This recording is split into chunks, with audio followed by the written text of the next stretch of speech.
You are not a queen yet.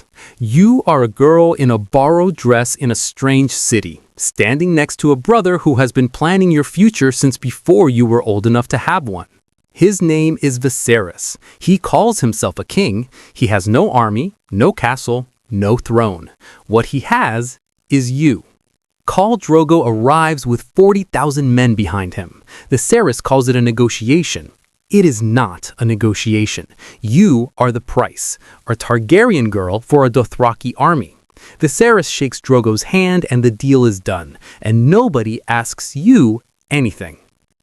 You receive gifts on your wedding day. 3 dragon eggs from Magister Illyrio, ancient, turned to stone, beautiful in a way that feels important. Ser Jorah Mormont gives you books about Westeros, the place your brother calls home, the place you have never seen. The wedding night is not something you were prepared for. Nothing about this life is something you were prepared for. You learn survival first, then something else. Your handmaiden Doreah sits with you and tells you that there is a difference between being taken and choosing to give. You listen. You practice. You stop waiting for things to happen to you. Drogo notices. For the first time, he looks at you like you are something more than what he paid for. One morning, you tell the Colosar to stop. Viserys rides up with his face full of fury. He grabs you in front of everyone.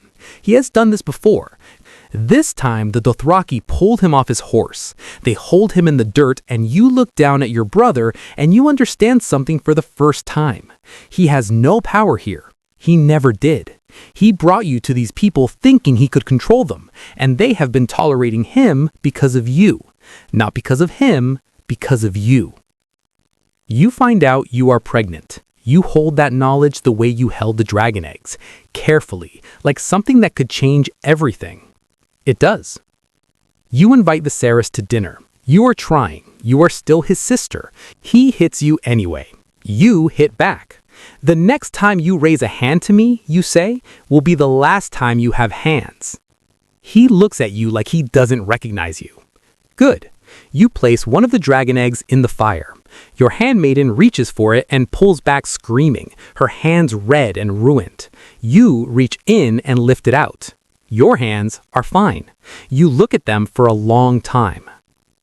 The Dashkaleen watch you eat the heart horse, raw, entire, the heart of a stallion, warm and heavy, in front of the wise women of the Dothraki world.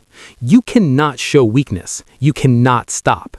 You eat every piece while the crowd watches, and when you are done, you stand up. They name your unborn son the stallion who mounts the world, a conqueror, a king, born from your body. You are not just a wife anymore. Viserys comes to the feast drunk and loud and desperate, the way he always is at the end. He puts a sword to your belly. He threatens your child. He demands his army, his crown, everything he was promised, everything he has been waiting for. Drogo listens. Drogo gives Viserys his crown. Molten gold poured slowly and deliberately over his head while the fire crackled and the Dothraki watched in silence. You watch too. You do not look away. When it is over, you say what you know to be true. He was no dragon. Fire cannot kill a dragon. You say it quietly. You say it like a fact. Because it is. You have been asking Drogo for weeks. Westeros, the Iron Throne, the home you have never seen but have been told about your entire life. The Dothraki do not cross salt water. That is the answer you keep getting. Not a refusal exactly, a fact. Like telling someone the sky is blue. You keep asking anyway. The wine merchant smiles when he hands you the bottle. Jorah steps in before you drink. You have never seen him like this. He stands in front of his entire Colosar, and he speaks, and his voice fills the air like thunder. He swears by the stars and the sea and the horse god that he will cross the water, that he will take his son to Westeros, that he will give his boy the Iron Throne as a cradle. 40,000 people hear him make that promise. For the first time, you believe it might actually happen. The village is called Lazarin. Your army hits it the way armies hit things, completely, without hesitation, without mercy. You ride through the aftermath and you see what your Kolossar is, what it has always been. Women dragged from houses, men cut down in the street, children watching things children should not see. You are the Khaleesi of these people. This is what your army does. You start claiming women, one by one, using your title like a shield, placing them under your protection so your own man cannot touch them. One of the women is a healer. Her name is Mirimas Dur. Mago challenges you in front of everyone. Drogo kills him. It takes less than a minute. He throws away his blade and uses his hands, and it is over before it begins. But there was a cut on his chest when it ends. Small, shallow, nothing. You tell yourself it is nothing. The cut does not heal. 3 days later, Drogo is swaying on his horse and he falls. A Khal who falls from his horse is not a Khal anymore. That is the rule. That is the only rule that matters out here. Your riders start looking at each other the way men look at each other when they are already thinking about what comes next. Miri Masdur says she can help. You ask what it will cost. She says only death can pay for life. You say yes. The ritual begins at sunset. Your blood riders stand outside the tent and tell you this is wrong, that blood magic is cursed, that nothing good comes from what happens inside that tent. You tell them to stand aside. Inside, the air is thick and wrong, and the sounds coming from everywhere and nowhere are not sounds you have words for. You stand in the middle of it, and then the pain hits, and it is not the ritual, it is the baby. It is happening now, too early, too fast, and Jorah carries you in because there is nowhere else to go. You go under. You wake up, and the tent is quiet. Jorah's face tells you everything before he speaks.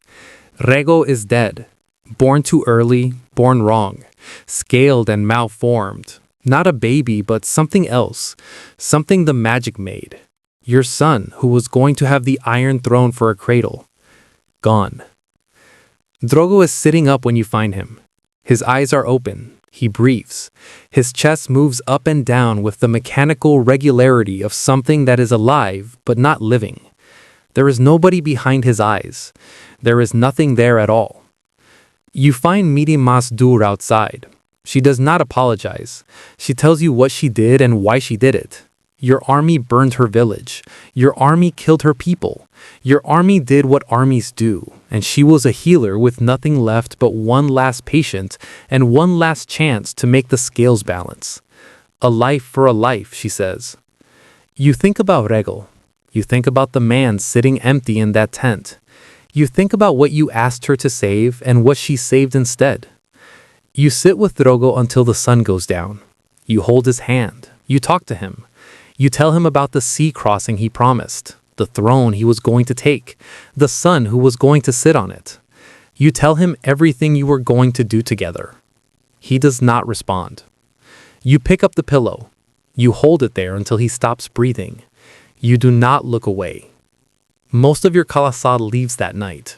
It is just the old ones, the freed slaves, and Jorah. 300 people where there were 40,000. You look at what is left of your army, and you do not cry. You start building the pyre. The fire is enormous. Drogo's body at the center, the 3 dragon eggs placed against him, the stones that were supposed to be a wedding gift, the stones you have carried across a continent. Miri Masdur tied to the wood, watching you with eyes that have already accepted what is coming. She says you will not hear her scream. You walk into the fire. The sun comes up. The fire is ash and silent. You are sitting in the middle of it. You are not burned. You are not hurt. You are sitting in the ash of everything you love with 3 small creatures climbing on your arms and shoulders and chest, opening their mouth at the cold morning air, making sounds that no one alive has heard in 300 years. One by one, your people go to their knees. You look at them. You look at the dragons. You look at the horizon. The red waste has no mercy. That is the first thing you learn about it. No water, no shade, no end that you can see. Your Khalasar moves through it like a wound, slowly, painfully, losing pieces of itself with every mile. The horses are thin, the people are thinner. Your dragons refuse to eat the dried meat you offer them, and you watch them grow small and quiet in a way that frightens you more than the desert does. You send out 3 riders. Rakaro goes east, Ago goes west, Kovaro goes north. You tell them to find anything, a city, a village, a well, a road, anything that means there's something on the other side of this desert besides more desert. You wait. Rakaro's horse comes back alone. You know before you open the saddlebag. You know from the way the horse moves, from the way Jorah won't meet your eyes. You open it anyway. His head is inside. A message from another call. A reminder that a woman leading a Khalasar is an insult that requires an answer. You hold the bag and you think about Rakaro, his face, his loyalty, the way he used to ride at your side without being asked. You bury what is left of him. You keep moving. Kovaro comes back with news of a city. Karth sits at the edge of the desert like a promise. High walls, ancient towers, the smell of spices on the wind. You arrive at the gates with what is left of your people. Hungry, exhausted, held together by nothing except the fact that stopping means dying. The 13 meet you at the gate. 13 merchants in fine clothes looking at you the way people look at something they're not sure is worth their time. They want to see the dragons before they let you in. Proof. Evidence. They are businessmen and you have an unverified claim. You look at them. I am Daenerys Stormborn of House Targaryen, you say, and if you turn us away, I will come back one day with my dragons full grown and I will burn your city to the ground. Silence. Xaro Shoan Daxos steps forward. He is the wealthiest man in Karth, and he looks at you like he has been waiting for something interesting to arrive at his gate for years. He presses a blade to his palm and makes his oath in blood. The gates open. Xaro's palace is everything the desert was not. You let yourself have it for a moment. The comfort, the rest. A wizard named Pyat Pri finds you at a party and invites you to the House of the Undying. His eyes are wrong. His smile is wrong. You file him away.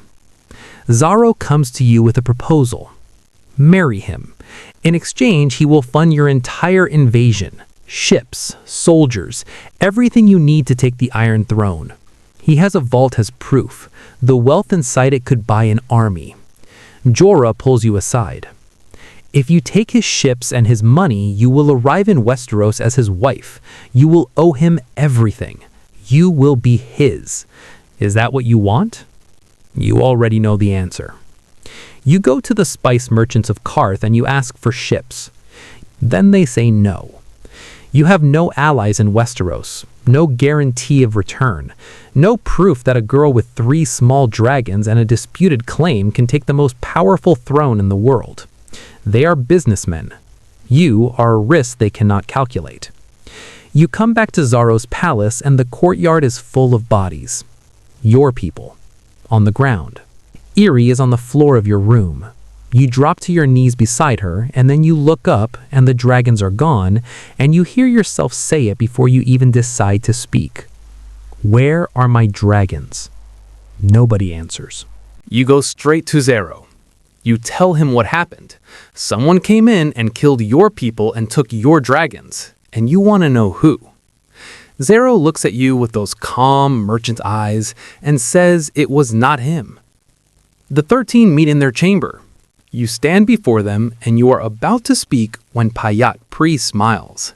He says he took them. He says it the way someone admits to something they are proud of. Your dragons are in the House of the Undying. They are waiting for you there. You should come.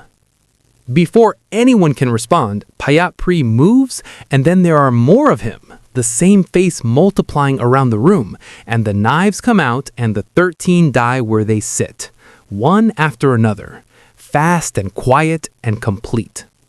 Xaro stands up. He says he is the king of Karth now. He says it like it was always going to happen this way. Jorah takes your arm outside. He tells you to leave, to find another way, to get on a ship and sail away from this city and find your dragons some other time, some other way, because the House of the Undying is a sorcerer's trap, and walking into it is walking into something you may not walk out of. You look at him. They are my children, you say. I will not leave them. You walk toward the tower. The House of the Undying has no logic inside it. Doors that open to other doors, corridors that turn back on themselves. The air tastes like something old and wrong, and the sounds from the walls are not sounds you want to identify. You walk through a door and you are in the throne room of King's Landing. Except it is ruined. The ceiling is open to a gray sky. Snow is falling inside the building, settling on the steps of the Iron Throne, covering the swords in white. You walk through another door. You are in a tent. It is warm. It smells like Drogo. He is there, alive, present, behind his eyes the way he was before Mirri Maz Dûr took him from you. Beside him is a baby, your son, the one who never breathed, the one who was taken before he arrived, Rhaego, alive and warm and real. You know it is not real. Then you walk away. Your dragons are in the next room, chained to a stone platform, small and angry and alive. You move toward them and the chains come out of the walls, your chains, wrapping around your wrists, holding you in place. Pyat Pri appears from everywhere and nowhere. He explains it simply. Your dragons make his magic stronger. You make his dragons more powerful. He wants you here forever. He is going to keep you. You look at your dragons. Dracarys, you say. For the first time, they do it together. 3 streams of fire, coordinated, directed, deliberate. Pyat Pri burns. You go back to Xero's palace. You go to his bedroom. Doreah is in his bed.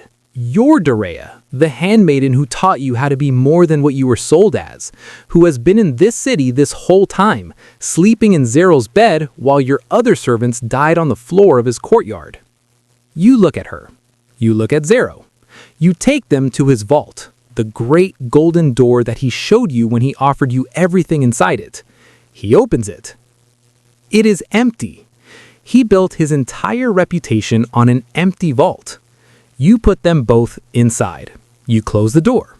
You take everything in his palace worth taking. Jewelry, gold, anything that can be sold or traded for what you actually need. You need ships. You need to leave the city.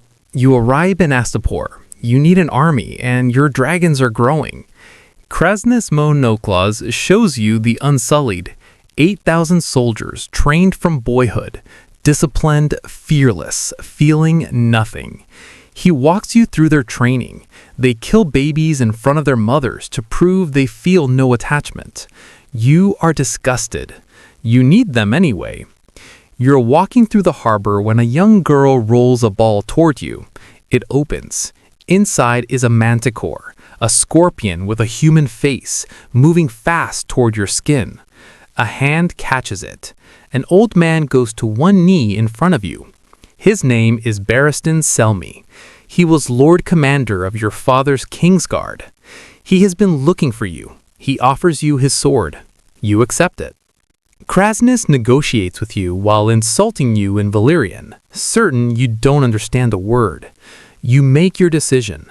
1 dragon, Drogon, for all 8,000 Unsullied, the soldiers in training, and a female interpreter as a gift. Jorah and Barristan oppose it strongly. You hand Krasnys Drogon's chain.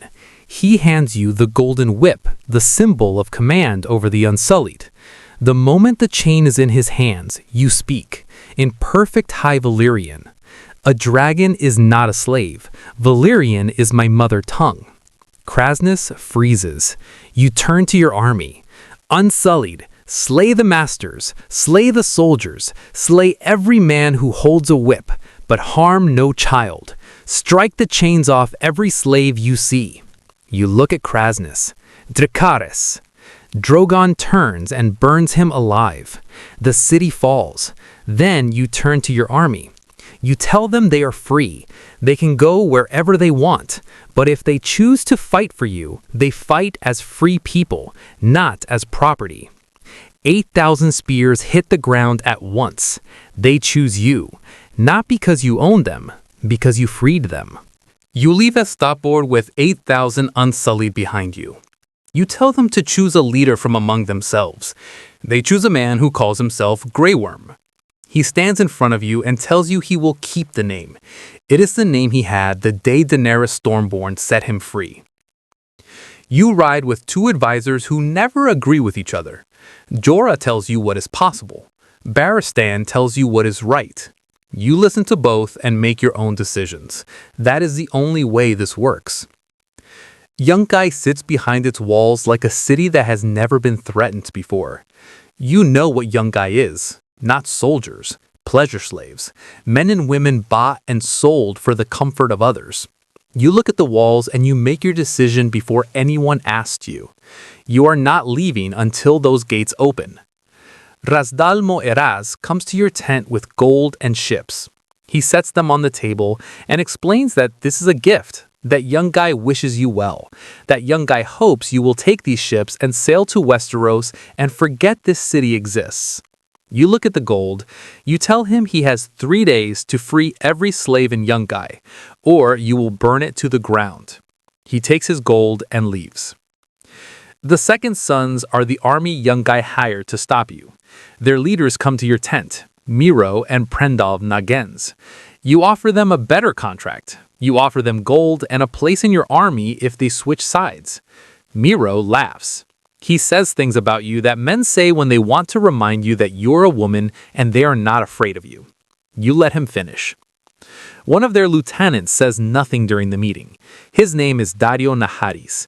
He watches you the way people watch things they find interesting. Dario comes to your tent that night. He is carrying a bag. Inside it are the heads of Miro and Prendal Nagens. He goes to one knee and tells you the second sons are yours. He tells you he is yours. He looks at you like he means both things completely. Jorah does not trust him. You send Dario, Jorah, and Grey Worm through the back gate of Yunkai anyway. You wait outside the walls. The mission takes hours. They come back. Yunkai has fallen. The gates open the next morning. They come out slowly at first, then faster. Hundreds, then thousands, men, women, children who have never walked through that gate as anything other than property. They see you and they stop, and then someone says it. Misa, mother. It spreads through the crowd like fire. Misa, Misa, getting louder, getting faster, until it is the only sound in the air, and there are hands reaching for you from every direction. You walk into the crowd. They lift you up. These people do not follow you because you freed them. They love you because you saw them, because you looked at a city full of human beings being used as objects and you said no. You hold on to that. You're going to need it later. You are sitting on a hill outside the city when you realize your dragons are not your children anymore. Rhaegal and Viserion circle overhead, fighting over meat in the air. Drogon is in your lap, the largest of the three, black and heavy. You reach out to calm him. He turns and snarls, teeth open, almost takes your hand. You pull back, your eyes go wide. Jorah steps closer. They are dragons, Khaleesi. They cannot be tamed, not even by their mother. You keep moving toward Meereen. The road there has markers, 163 of them, children, crucified, each one pointing toward the city. The smell reaches you before you see them, and when you see them, you do not look away. Jorah offers to send men ahead to take them down. I will look at every face, you say. The walls of Meereen are enormous. The great masters shout insults from the top. Their champion, Osnag Zolpal, rides out on horseback to challenge you. You look at your men. You choose Dario. He walks out slowly. He even takes a moment to look back at you and smile. Then he throws a knife into the eye of Osnak's horse. One cut ends it. Osnak falls. Dario finishes him in seconds. Then Dario walks to the gates of Meereen and urinates on the ground in front of them. You give your speech from outside the gates. Your soldiers throw barrels into the city, filled with broken slave collars, a message before the battle even begins. That night, Grey Worm leads a small group of Unsullied through the sewers into the city. They find slaves hiding in the dark, frightened, waiting. Grey Worm hands them weapons. Freedom for a day is worth more than a lifetime of chains, he says. Take it. The slaves rise. By morning, your flag flies from the top of the Great Pyramid. You ride through the city. You see what the masters built here and what they did to the people inside it. You think about 163 children on crosses pointing at the city. You order 163 great masters crucified on those same crosses. Barristan steps forward and he tells you your father also liked brutal punishments. He warns you gently about what that path looks like. You look at him with a face that has made its decision. I do not answer injustice with mercy, you say. I answer injustice with justice. The news arrives that Joffrey Baratheon is dead. You call a council meeting. Jorah tells you this is the moment. The Iron Throne is weak. The realm is divided. You should sail now before someone else fills the vacuum. Barristan speaks next. Astapor has fallen. A Butcher King sits on its throne. Yunkai has returned to its masters. The cities you freed are not free anymore. You look at Jorah. How can I rule the 7 kingdoms if I cannot keep the peace in Slaver's Bay, you say? I will not go. I will stay here and I will rule. You hold court every day. The throne room of Meereen's Great Pyramid fills with people who need things from you. You listen, you decide. You learn that ruling is nothing like conquering. A farmer comes in. His goats were burned by one of your dragons. You cannot give him back his goats, you tell him, but you will give him 3 times their worth. He leaves. The next person comes in. Hizdar Zolorak is not an enemy. He's a son. He stands in front of you and asks for one thing: permission to bury his father, one of the 163 you crucified. He tells you his father spoke against the crucifixion of the slave children, that his father was not like the others. You look at him. You think about the order you gave. 163 crosses. Justice for 163 children. Clean and simple and certain. Maybe not so certain. You give him permission to bury his father. You say nothing else. Dario climbs through your window that night. He brings wildflowers. He tells you he is tired of standing at gates. He tells you he wants to fight. He tells you he wants the queen. You have kept your distance from him. You have been a queen first and everything else second for a long time now. You tell him to take off his clothes. Jorah sees Dario leaving your chambers in the morning. His face says everything he does not say. You give Dario his orders before he can speak. He and the second sons are to ride to Yunkai and kill every master who remains. Jorah stops you. He tells you there is another way, diplomacy instead of blood. You have been a conqueror long enough. Try being a ruler. You change the order. The letter arrives on a morning like any other. Barristan brings it to you himself. A royal pardon.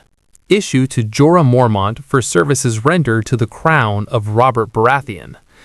Services rendered. You read it twice. Jorah kneels in the throne room. He does not deny it. He tells you that yes, in the beginning he sent reports to Robert. He told them where you were, what you were doing, who you were becoming. He was a disgraced man looking for a way home, and you were his way home. He tells you he changed. He tells you he stayed because he chose to stay. He tells you he loves you. You look at the man who has been at your side since Pentos, since Drogo, since the desert and Karth and Astapor, and every city you have walked through and every decision you have made. The man you trusted more than anyone.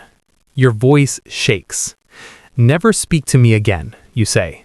If you are still in the city when the sun goes down, I will have your head. You watch him walk out. You do not let yourself break until he is gone. The farmer comes the next day. He is carrying something wrapped in linen. He sets it in front of you and unwraps it slowly. Small bones, blackened, the size of a child's hand. He tells you Drogon burned his daughter. She was 3 years old. You sit on your throne and you do not move. That night, you go down to the dungeons. You bring the Viserion and Rhaegal with you. They follow you into the dark, the way they have always followed you, trusting, close, their eyes on you. You guide them into the chamber below the pyramid and you put the chains on them yourself. They let you. They do not understand what is happening. When you walk out, they cry after you. You keep walking. You order the golden statue pulled from the top of the pyramid on your first morning as ruler of Meereen. It falls and hits the ground. Sons of the Harpies start killing your Unsullied in the streets, in brothels, in alleyways, one by one.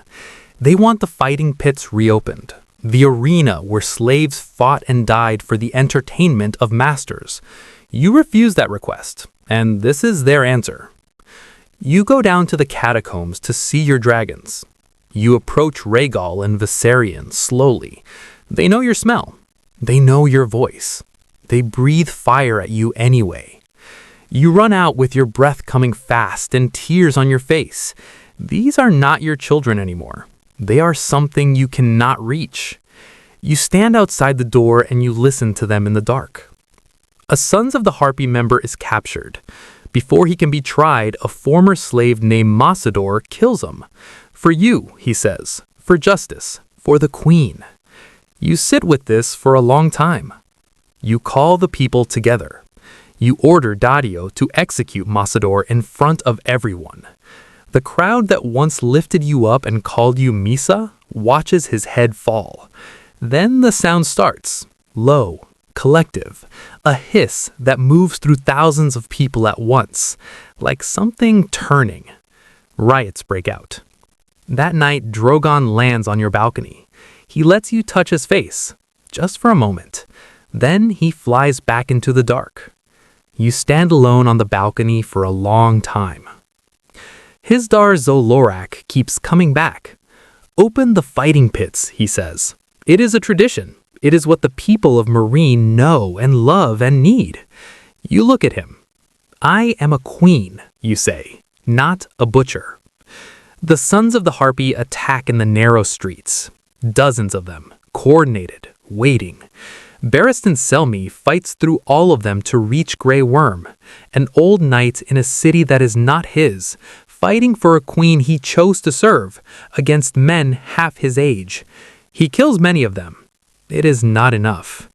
You sit with his body for a long time. Then you stand up. You have the heads of the great families brought to the catacombs. You bring them into the dark where Rhaegal and Viserion are chained. You let your dragons do what dragons do. You watch with cold eyes. When it is over, you go back upstairs. Missandei finds you.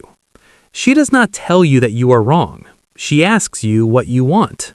Not what justice demands, not what power requires, what you want. You want peace. You go to Hisdar's cell. You tell him the fighting pits will reopen. You tell him you will marry him. He looks at you like he is not sure he heard correctly. The arena is small. You sit beside Hisdar and watch the fighters. Then one of them starts winning. Too fast, too efficient, moving through the others like someone who has done this before and does not need to think about it. You recognize him before he takes off his helmet. Jorah. You're angry. You're also listening when he says he brought a gift. A small man steps out of the shadows. Tyrion Lannister looks up at you and says he believes you may be worth following. You sit across from him with wine between you. Two exiles, two people whose families shaped the world and then destroyed themselves. He is sharper than you expected, and he knows it, and he uses it, and you find yourself doing the same. He tells you that you need someone who understands King's Landing, who understands the families and the politics and the knives that come out in the dark. You look at him. Lannister, Targaryen, Baratheon, Stark, Tyrell, you say. They are all just spokes on a wheel. The wheel keeps turning, crushing those on the bottom. I am not going to stop the wheel. He waits. I am going to break the wheel. He looks at you the way people look at things they are not sure whether to believe. Jorah stays exiled. His life is spared. That is all you can give him. The great pit of Daznak opens with ceremony and noise. You sit in the royal box beside Hisdar and watch the fighters, and try to look like a queen who has made peace with this. Then the masks come up. Thousands of them. Gold, rising from the crowd like a tide. Sons of the Harpy. Everywhere. All at once. The killing starts immediately. Hisdar goes down beside you. You pull together with Tyrion and Missandei and Daario in the middle of the arena. Fighters around you, masked men closing in from every direction. You look at the walls. You look at the exits. There are no exits. You close your eyes and take Missandei's hand. The sound comes from above. You know that sound. Drogon drops from the sky and the fire comes with him, and the sons of the Harpy burn.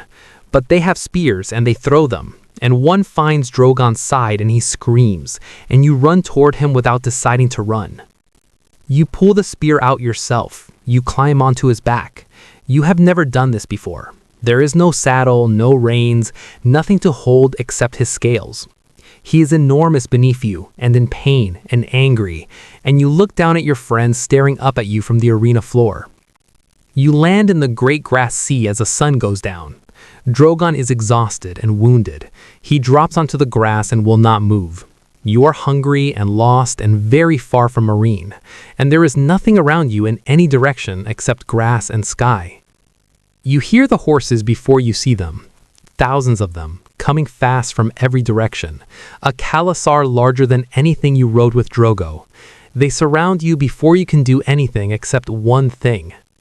You drop your ring in the grass, a mark. A trail, something for someone to follow if they come looking. Then the Dothraki close in around you, and the Queen of Meereen becomes a prisoner of the people she once led. They drag you through the dust with your hands tied. Your clothes are torn. The riders around you say things you understand completely, because you speak their language, and they do not know that.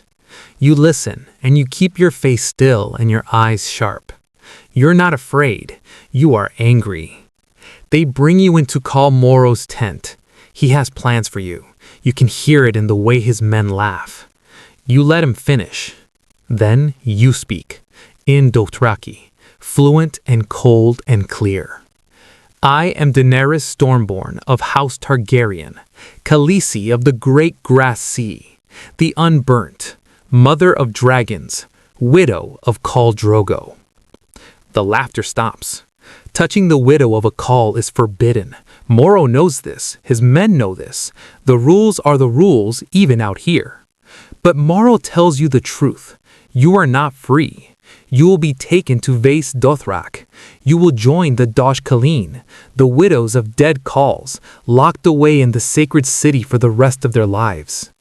You say nothing. Somewhere behind you on the grass, your ring is lying in the dirt. Jorah finds it. Vaes Dothrak takes your silk and gives you rough cloth. The high priestess of the Dosh Khaleen looks at you without sympathy. You should have come here the moment Drogo died, she says. That was the law. That was always the law. You wear the rough cloth and you wait. Jorah and Daario find you outside the temple getting air. You tell them not to attack. The city is full of Dothraki, and two men with swords cannot fight their way out of Vaes Dothrak. You have a different plan. You tell them what you need them to do. The Khals meet in the great temple. Timber and hay and torchlight. All the great Khals of the Dothraki world sit in judgment of one woman. They laugh at you. They make their threats. They tell you what they will do to you and what their horses will do after. You look at them. You are small men, you say. You are not fit to lead the Dothraki, but I am. They laugh harder. You tip the fire braziers onto the floor. The hay catches immediately. The timber catches next. Jorah and Daario have locked the doors from outside. The Khals look for exits and find none.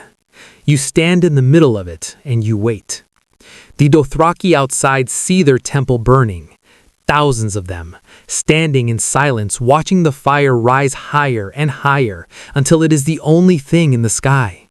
Then the doors open. You walk out, slowly, naked, not a mark on you. Fire is still moving across your skin like it belongs there. You look at thousands of faces looking back at you. One by one, they go to their knees.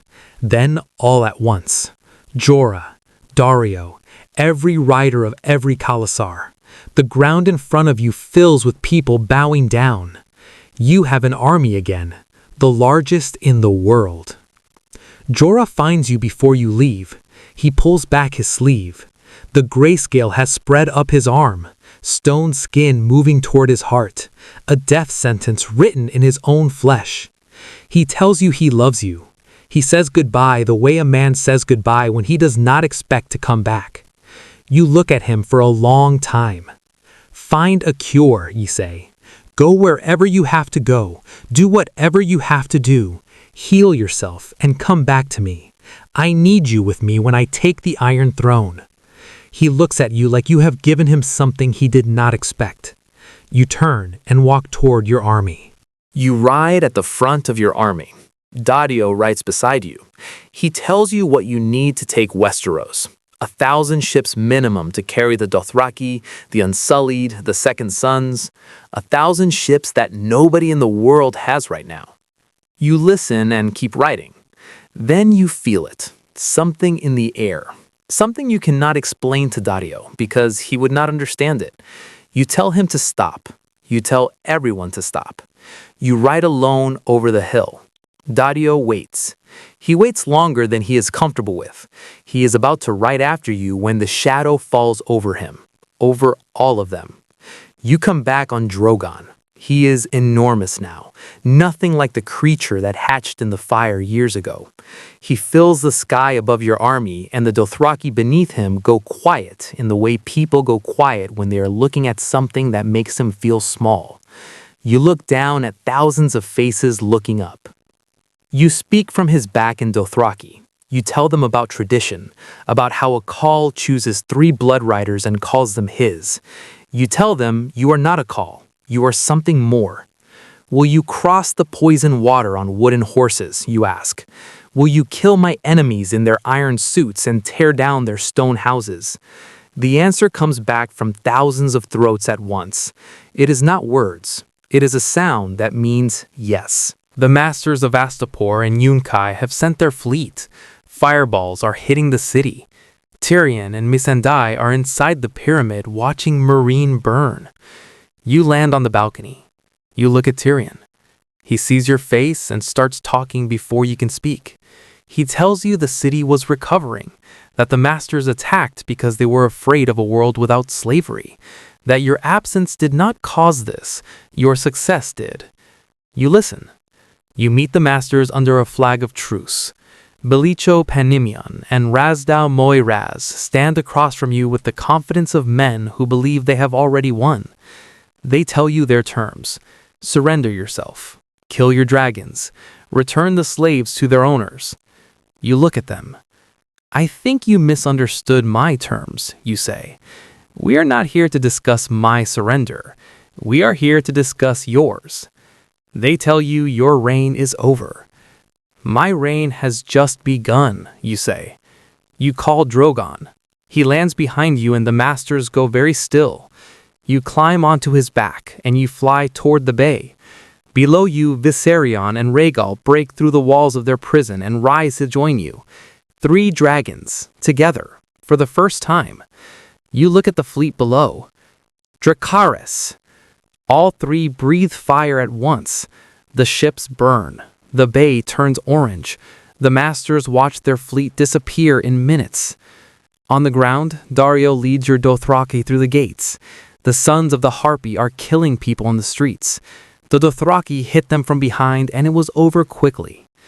Tyrion faces the 3 masters after the battle. He tells them one must die as punishment for breaking their agreement.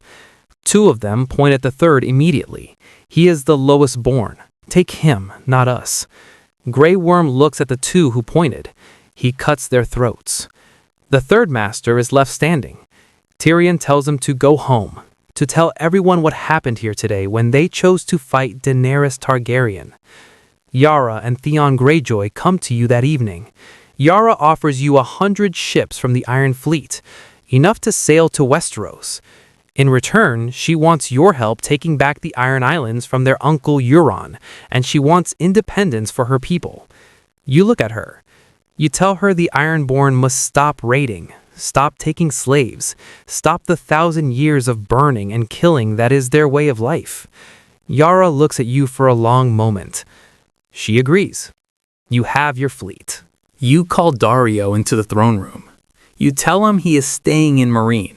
He protests. He tells you he loves you. He tells you he is a fighter, not a governor, and that Marine is not where he belongs. You are where he belongs. You tell him that if you arrive in Westeros with a sellsword lover at your side, you cannot make the alliances you need. That a queen who wants a throne cannot afford the luxury of keeping the man she wants. He leaves. You meet Tyrion. You tell him something that surprises you as you say it, that you feel almost nothing. No grief, no loss, just impatience, just the pull of what is coming. Tyrion looks at you carefully. You reach into your cloak and take out a pin. Silver, cast in the shape of a hand. You pin it to his chest. He looks down at it, then up at you. Tyrion Lannister, the man who has talked his way out of everything, who has never been without words, says nothing. He goes to one knee. The fleet fills the bay. Hundreds of ships. Targaryen banners on the largest. Iron Fleet ships from Yara Greyjoy. Ships from Dorne. Ships from the Tyrells. All of them moving together toward open water. Below the decks, thousands of Unsullied standing in formation. Dothraki riders with their horses packed into the holes, restless and ready. Above it all, Drogon, Viserion, and Rhaegal circling in the sky. 3 black shapes against the blue, leading the way west. You stand at the front of the flagship. Tyrion beside you, Missandei, Varys. You look at the horizon. The wind picks up. The fleet moves. Varys stands on the other side of the map table. You look at him the way you have wanted to look at him since you understood who he was. Before I was born, you served my father, you say. When the rebellion came, you served the usurper, Robert Baratheon. Then you arranged to have me sold to the Dothraki, and you sent spies to watch me, to make sure the assassins could find me. Varys does not flinch. He tells you he does not serve kings or queens. He serves the people, the ones who suffer when rulers play their games. He tells you he believes you are their best hope. You listen. Then you give him your only warning.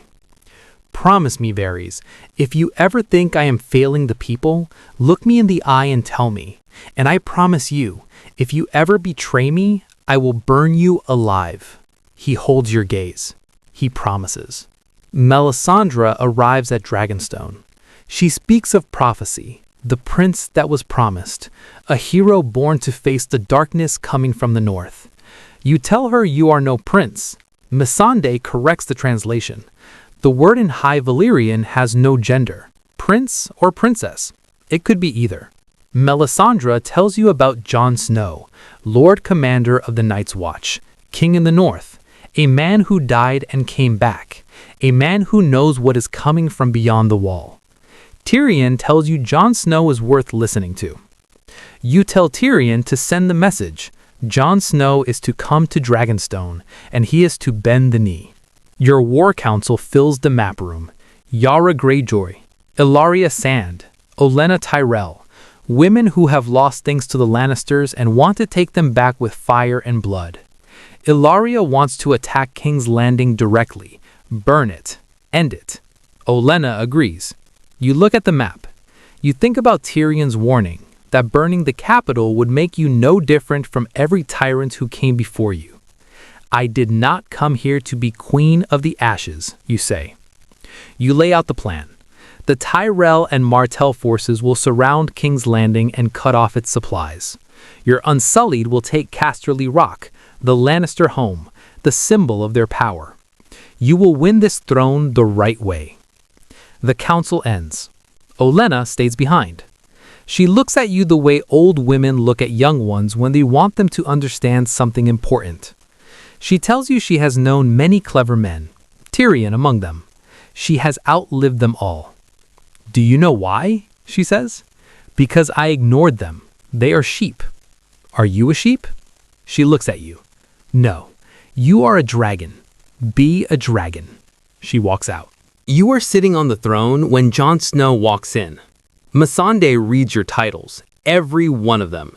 Daenerys Stormborn of House Targaryen, rightful heir to the Iron Throne, Queen of the Andals and the First Men, Protector of the Seven Kingdoms, Mother of Dragons, Khaleesi of the Great Grass Sea, the Unburnt, Breaker of Chains. The room goes quiet. An old man named Davos steps forward. This is Jon Snow, he says. He is king in the north. You tell Jon Snow to bend the knee. He refuses. He tells you the oaths of dead men do not bind the living.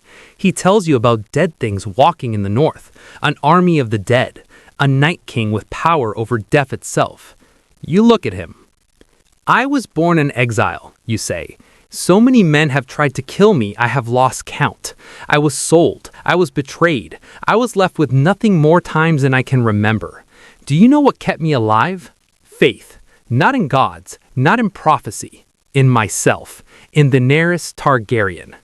You are not sure if he is telling the truth or buying time. Then Varys walks in with a white face. You pull Tyrion and Varys into the corner. Yara's fleet is gone. Euron Greyjoy hit them at sea. Yara is captured. Elaria Sand is captured. You stand very still. Tyrion finds you later. He tells you Jon Snow is not lying. He tells you there is something you can give Jon that costs you nothing. The dragon glass beneath Dragonstone. Tons of it, sitting unused in the caves below. You find Jon on the cliffside looking at the sea. I have lost a great deal in a short time, you say. I don't like losing. You give him permission to mine the dragon glass. Men, tools, everything he needs. He looks at you differently after that. You look at him differently too. The report from Casterly Rock arrives. Your Unsullied took it. Tyrion's plan worked. They found the hidden passage, got inside, took the castle. Jon takes you into the caves. The torchlight is low, and the air smells like stone and something older than stone. Your footsteps echo. He walks ahead of you, and you follow. And for a moment, you are just two people in the dark. Then he shows you the walls. Drawings. Ancient. Made by the children of the forest thousands of years ago. You raise your torch and look at them, and what you see stops you. Children of the forest, first men, standing together. And there, the enemy they faced together. White walkers, the same creatures Jon has been telling you about since he arrived. You touch the wall. You look at Jon. I will fight for you, you say. I will fight for the north if you bend the knee. My people won't accept the queen from the south, he says. They will if their king does. You hold his gaze. Is the survival of your people not more important than your pride? He says nothing. You both stand in the dark for a long moment. You walk out of the cave and into the light, and Tyrion is there with Varys, and the look on their faces tells you before they speak. Euron's fleet was waiting. Your ships are destroyed. Your Unsullied are stranded at Casterly Rock with no way home, and the Lannister army was never there. They were at Highgarden. Lady Olenna Tyrell is dead. Her gold is gone. Her food stores are gone. Everything you needed to sustain a siege of King's Landing is gone. You walk down to the shore and you look at Tyrion, and the anger comes up fast and hot and real. If I have underestimated our enemies, Tyrion starts. Our enemies, you say?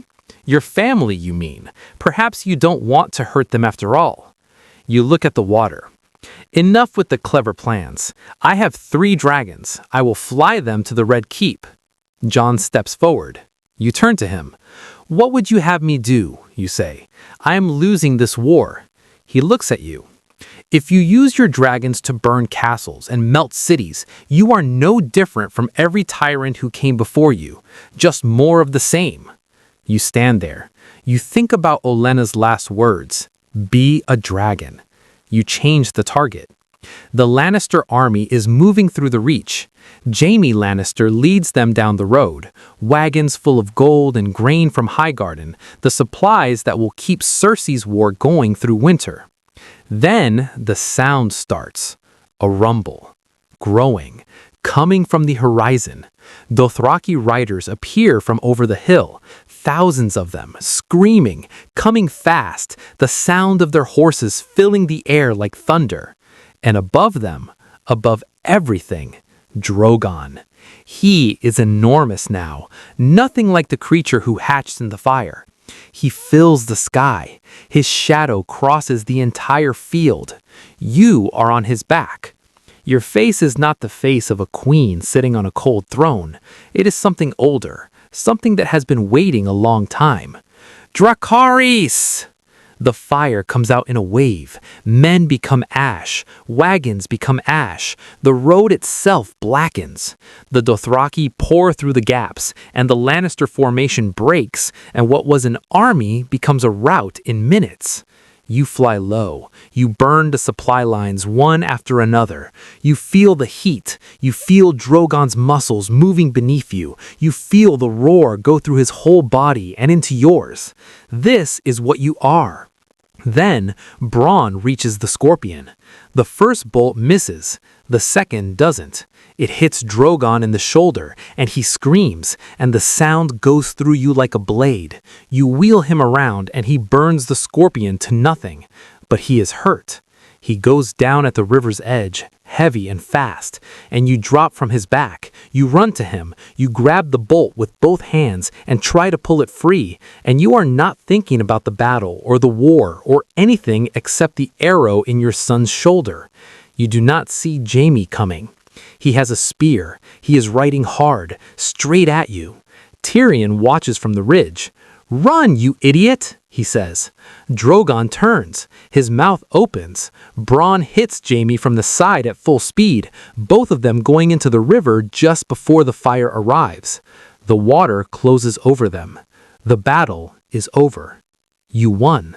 The ash is still falling when you face them. Hundreds of Lannister soldiers on their knees in the field. The smell of burned flesh hangs in the air. Drogon stands behind you, massive and breathing. You are standing in front of them as a conqueror. You tell them you did not come to Westeros to kill them. You tell them you want to free them from Cersei's chains. But your offer is simple, and it is final. Bend the knee and join me, or refuse and die. Most of them kneel immediately. One man steps forward, Randyll Tarly, Lord of Horn Hill. He stands in front of his men and tells you he will not kneel to a foreign queen. Tyrion steps toward you quietly. "Send them to the wall," he says. "Give him a choice that isn't death." Randyll refuses that too. You're not his queen. No agreement you offer means anything to him. Then his son Dickon steps forward and stands beside his father. Randyll tells him to go back. Dickon doesn't move. Tyrion turns to you. His voice is low and urgent. "Don't do this. Not both of them. Not in front of everyone." You look at Randyll. You look at Dickon standing beside him. You think about what it means if you back down now.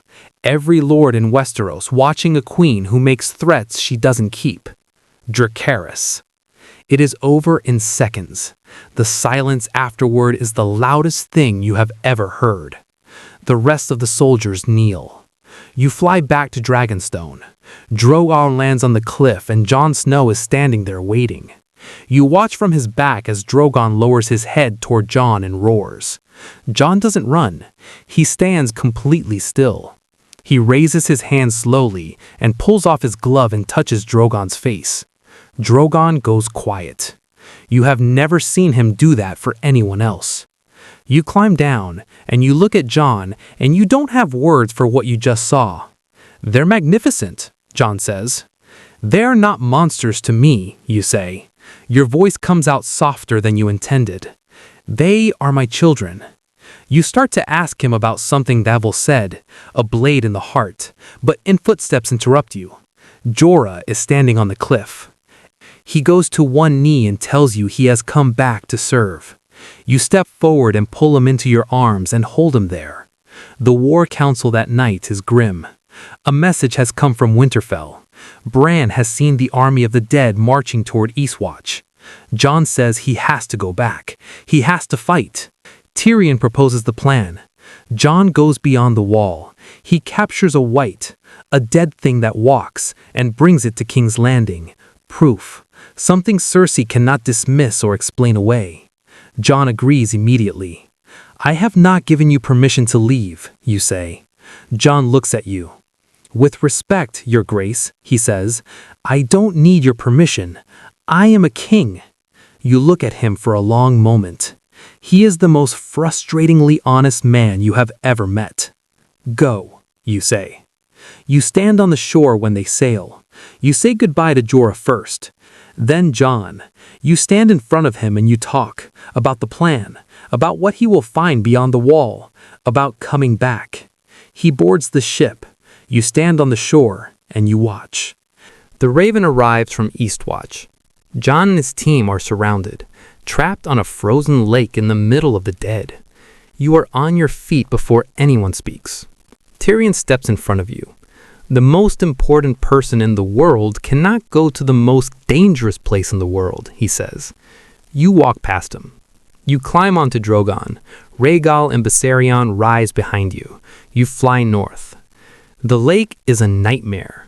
Thousands of dead things moving across the ice toward a small group of men on a rock in the middle of it. You can see them from above. Jon, Jorah, Tormund, and Beric surrounded and running out of time. Drogon lands on the rock. Rhaegal and Viserion circle above, and the fire comes down in sheets, and the dead burn, and the ice turns black beneath them. Jorah climbs up. Tormund, Beric, the captured white is hauled up. One by one they get onto Drogon's back. Jon stays on the ice. He keeps fighting so the others can get up. You watch him from above and you wait. You do not see the Night King raise his arm. The ice spear hits him in the neck and he goes down, making a sound you have never heard him make before. A sound that has no name because nothing has ever needed a name for it before. He falls and hits the ice and the ice breaks and he disappears into the black water below. You watch him go under. Then the Night King reaches for another spear. You have to go. You pull Drogon up and he rises, and below you Jon goes into the water, and you cannot stop and you cannot go back, and you fly south with the ones you saved and the one you lost and the one you left behind.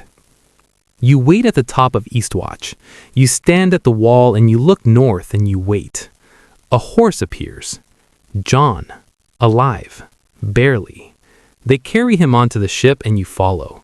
He is unconscious and pale, and someone pulls back his shirt to check his wounds, and you see them, the scars on his chest, stab wounds, multiple, deliberate.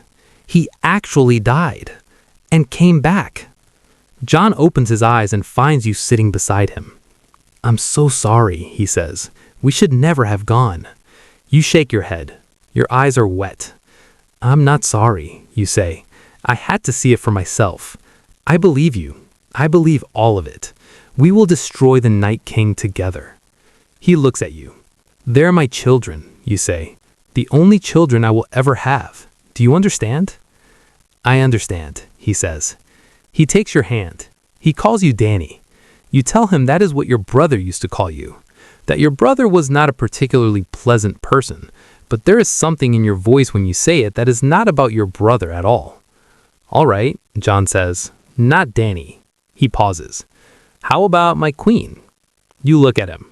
You are still holding his hand. I would bend the knee, he says, but he gestures at his condition, lying in a ship's bunk, barely able to move. You almost smile. For the first time in a long time, you almost smile. And then you cry. A man who has lost everything and still chooses to trust you, who looked at everything you are and decided it was enough.